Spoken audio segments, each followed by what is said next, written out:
বীর শহীদ ভাইয়ের কন্যা রয়েছেন নবজাতক, যার নাম হচ্ছে রোজা। রোজা যখন মায়ের গর্ভে 6 মাস, তখন আমাদের শহীদ ভাই বীর শহীদ আলামিন ভাই, তাকে খুনি হাসিনার নির্দেশে খুন করা হয়েছে।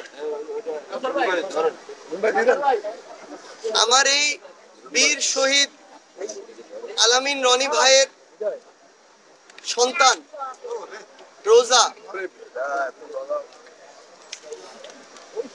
যে আসলে এই পৃথিবীতে আসার আগে জানতোই না যে তার বাবাকে আসলে খুনি হাসিনার নির্দেশে খুন করা হয়েছে। এবং আমার এই নিষ্পাপ বোন রোজা, সে এটা কোনোদিন হয়তো ওই গর্ভ থেকে কল্পনাও করেনি যে এই পৃথিবীতে আসার পরে যেই মানুষটির কোলে তিনি আশ্রয় নিতেন, যেই মানুষটি বাবা বাবা বলে তাকে কোলে নেওয়ার কথা ছিল, সেই মানুষটি আর নেই। সেই মানুষটিকে খুনি হাসিনার নির্দেশে খুন করা হয়েছে। তাই আমাকে না, এই যে খুনি হাসিনার পক্ষে বিপক্ষে, খুনি হাসিনার ফ্যাসিস্ট রেজিমের পক্ষে বিপক্ষে যারা কথা বলছেন, তাদের একটা উত্তর দিতে হবে যে আমার এই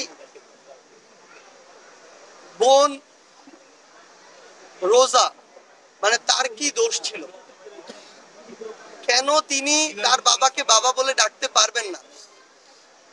কেন তিনি এই পৃথিবীতে এসে বাবার কোলে, তার যে নিরাপদ আশ্রয়স্থল, সেখানে উঠতে পারবেন না?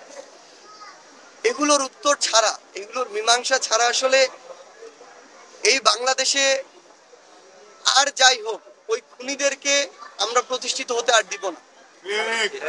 মানে আমার 2000 ভাই বোনের জীবন শুধু কেড়ে নেয়নি, 2000 পরিবার নষ্ট করে দিয়েছে। তাদের আজীবনের সকল স্বপ্নগুলোকে ধূলিসাৎ করে দেওয়া হয়েছে।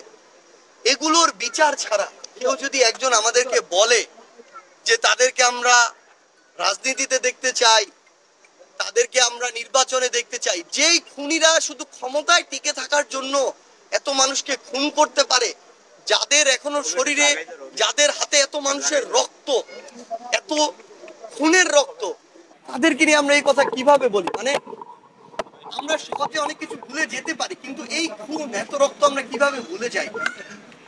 মানে আমি না আপনাদেরকে শুধু আমার এই শহীদ ভাইয়ের সন্তান রোজাকে, এই নিষ্পাপ চেহারাটাকে দেখিয়ে একটা জিনিস আপনাদেরকে বলতে চাই। পুরো বাংলাদেশের মানুষ, পুরো পৃথিবীর মানুষ এই চেহারাটা যেন মনে রাখে। পুরো পৃথিবীর মানুষ যখনই 16 বছরে সবকিছু ভুলে যাবে, এই চেহারাটার যেন একটা কপি তার দেয়ালে লাগিয়ে রাখে। মানে আমরা সহজে ভুলে যেতে পারি, অনেক কিছু ভুলে যাই, কিন্তু এটা ভুলে যাওয়া উচিত না। এতটা অকৃতজ্ঞ আমাদের হওয়া উচিত না। শুধু এইটুকুই বলতে পারি, আর আসলে কিছু বলার নেই। বাকিটুকু আমাদের বিবেক বোধের উপর আমরা ছেড়ে দিচ্ছি।